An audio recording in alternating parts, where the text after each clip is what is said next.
নমস্কাৰ, মই ৰঞ্জন চৌধুৰী।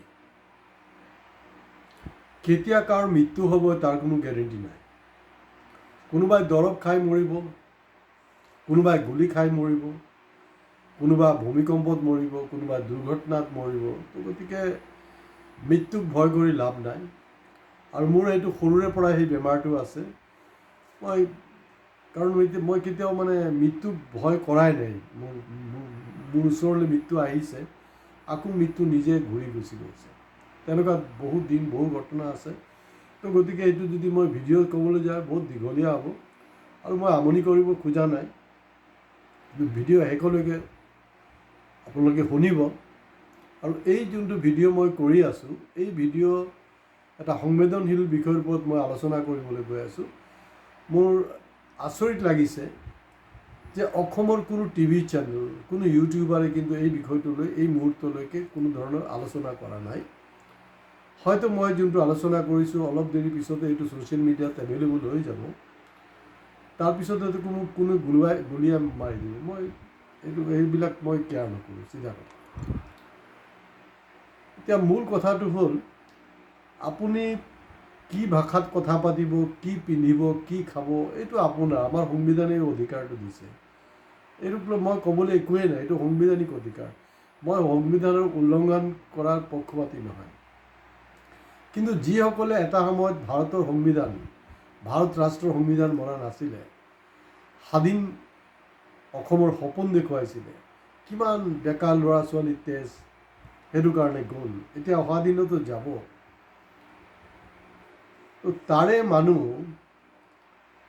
যেতিয়া বিজেপি জইন কৰিছে, কোনোবা বিজেপি জইন কৰিছে, কোনোবা কংগ্ৰেছ কৰিব, কোনোবা এজিপি কৰিব, মই তাতো একো ক'ব লগা নাই। আৰু আপোনালোকে নিশ্চয় ইতিমধ্যে গম পাইছে, দৃষ্টি ৰাজখোৱা বিজেপিত জইন কৰিছে।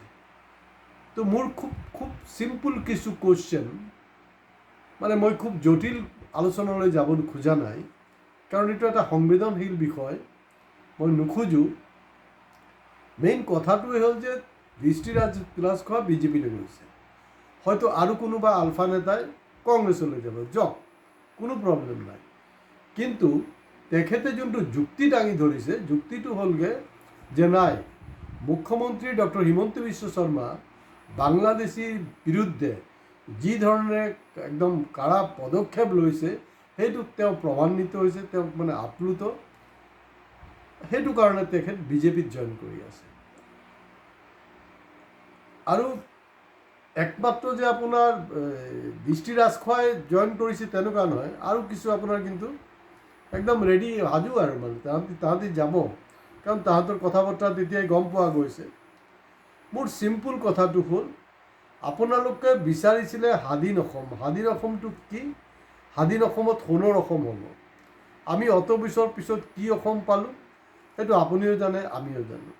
সেইটো আপোনাৰ বাংলাদেশী খেদা নাছিলে, চিধি খাৰাংখাজ ক'বলৈ গ'লে বঙালী খেদা আপোনালোকৰ এটা আন্দোলন আছিলে। গোটেই বঙালীক খেদিব অসমৰ পৰা, তাৰপিছত স্বাধীন অসম হ'ব, আৰু তাৰপিছত খিলঞ্জীয়া অসমীয়াৰ ৰাজত্ব আৰু তেওঁলোকৰ সোণৰ অসম আপোনালোকে গঢ়াৰ এটা সপোন দেখুৱাইছিলে। কিন্তু মোৰ চিম্পুল কুৱেশ্যন, যি বাংলাদেশী, যি বাঙালীক খেদাৰ কাৰণে আপোনালোকৰ আন্দোলন, এই স্বাধীনতা, তথাকথিত স্বাধীনতা, আপোনালোকে কেম্প ক'ত কৰিলে? দীৰ্ঘ সময়ত যোনটো আপোনালোকৰ কেম্প আছিলে, সেই কেম্প কিন্তু আছিলে খুদ সেই তদানীন্তন বাংলাদেশ চৰকাৰৰ আশ্ৰয়ত। তাত আপোনালোকে শিবিৰ পাতিছিলে।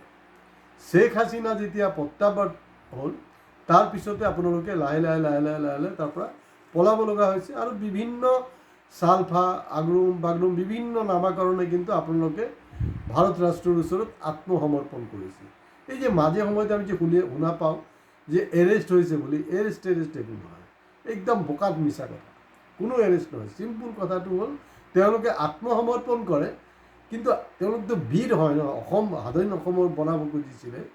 তো গতিকে তেনেকুৱা এটা ভাওনা কৰা হয়। আৰু সেইটো ৰাষ্ট্ৰ, আমাৰ প্ৰশাসন, চবৰ লগত এটা অলিখিত চুক্তি যে মই এনেকৈ কৰিম, আৰু তাৰ পিছদিনাখনে সেইটো কিন্তু এটা নিউজ হ'ব।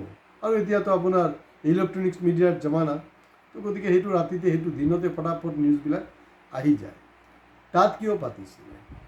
এতিয়া মোৰ আৰু এটা চিম্পুল কুৱেশ্যন হ'ল, যে ম্যানমাৰত আলফা হাদিনৰ কেম্পত যি আক্ৰমণ হৈছে, ইতিমধ্যে এই আক্ৰমণৰ বিৰোধিতা কৰি অৰবিন্দ ৰাজখোৱা, অনুপ চেতিয়া বা মৃণাল হাজৰিকা ডাঙৰীয়া তেওঁলোকে কিন্তু তেওঁলোকৰ বক্তব্য আগবঢ়াইছে আৰু তেওঁলোকে খুব কেটাগৰিকেলি ক'ব বিচাৰিছে যে এই ধৰণৰ আক্ৰমণ কৰি নিশ্চয় কৰিব নোৱাৰে কেতিয়াও আলফাক। এই কথাটো কিন্তু স্পষ্টকৈ কৈছে। এতিয়া কালি তেওঁলোকৰ এই তিনিজন নেতাৰ কি স্থিতি হয় মই নাজানো, কিন্তু দৃষ্টি হাজাৰিকা আপুনি কি দৃষ্টিহীন হৈছে নেকি, সেইটোৱে ডাঙৰ কথা। এতিয়া যে বাংলাদেশী খেদাৰ কাৰণে মইতো ক'লোৱে, মিয়াৰ হাতত বাংলাদেশীৰ হাতত আপোনালোকে খানা খাইছে, বিভিন্ন ৰকম সা সুবিধা লৈছে আৰু বাংলাদেশৰ মিয়া ছোৱালীৰ লগতো আপোনালোকে বহুত কিবা কিবি কৰিছে। তেতিয়া কিন্তু আপোনালোকৰ কোনো অসুবিধা নাই। মই সেইবিলাক ব্যাখ্যা দাঙিবলৈ বোলে ঢেৰ কথা, সেই কথালৈ নাযাওঁ। অলপতে মই ইলেক্ট্ৰনিক্স মিডিয়াক একজন আলফাৰ সদস্য কৈ আছে, তাৰমানে তেওঁ মানে ৰেডি সাজু আৰু মানে তেওঁ বিজেপিলৈ যাওক না, কোনে মানা কৰিছে। আৰু এই তথাকথিত বিপ্লৱীবিলাক কিন্তু ইতিমধ্যে যথেষ্ট সম্পত্তি পাহাৰ বনাইছে সোণৰ অসমৰ নামত, স্বাধীন অসমৰ নামত।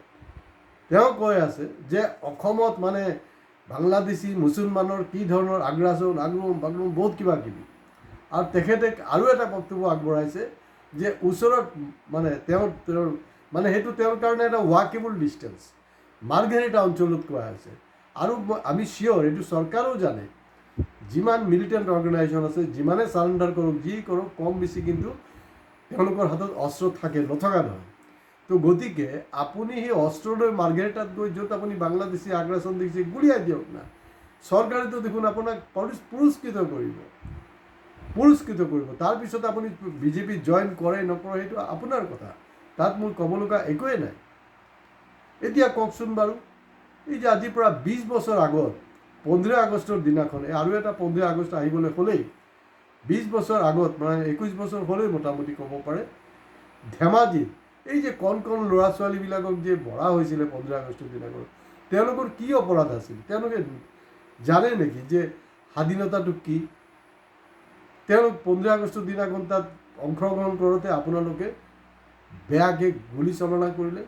তাত এই মানুহ মানে কেইবাজন মানে প্ৰায় 18জন মানুহ আপোনাৰ তাত নিহত হ'ল আৰু 40জন আহত হৈছে। এতিয়া প্ৰশ্নটো হ'ল, এই যিবিলাক নিহত মানুহ ধেমাজিৰ যে ধেমাজিৰ ঘটনাত এতিয়া আপোনালোকে বেলেগ ধৰণে ঘূৰাই থাকিলে নহ'ব কথাটো। এইটো চিধা কথা, যিটো আলফাই কৰিছিলে কাৰবাৰটো। এতিয়া এই কণ ল'ৰা ছোৱালী বা বাকী তাত থকা যি মানুহবিলাকৰ মৃত্যু হৈছিলে, নিহত হৈছিলে, তেওঁলোক কি বাংলাদেশী আছিলে নেকি? তেওঁলোক কি মিয়া আছিলে নেকি? তেওঁলোক কি আমাৰ খিলঞ্জীয়া ভূমিপুত্ৰ নহয় নেকি? এই মানুহখিনি কি অসমীয়া নহয় নেকি? তো গতিকে এই চব আবুল তাবুল কোৱাৰ কোনো ধৰণৰ যুক্তিকতা নাই। কাৰণ আলফাৰ যেতিয়া সৃষ্টি হৈছিলে চিধা কথা হ'ল যে বঙাল খেদা, বাঙালীক খেদা, বেলেগ আৰু কোনো ষ্টৰি নাই। সেইটো আছিলে ছিংগেল এজেণ্ডা। তেতিয়া হিন্দু মুছলমানৰো কোনো কথা নাছিলে।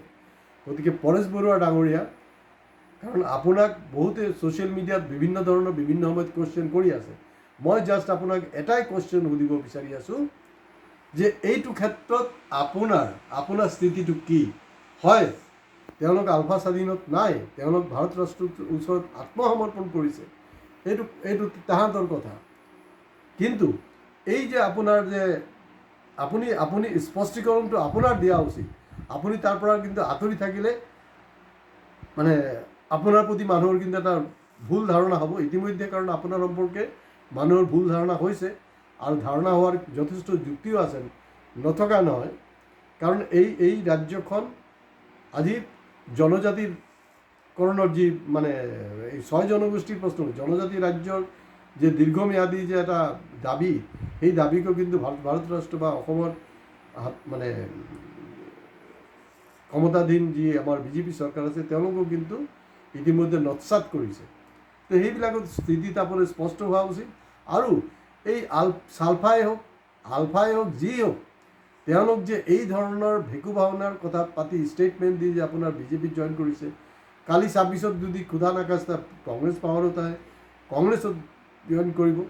তেওঁলোকক কমচে কম আপোনাৰ ফালৰ পৰা এটা সকিয়নি দিব লাগে যে এই ধৰণৰ যাতে কথা বতৰা আপুনি নাপাতে, জইন কৰক।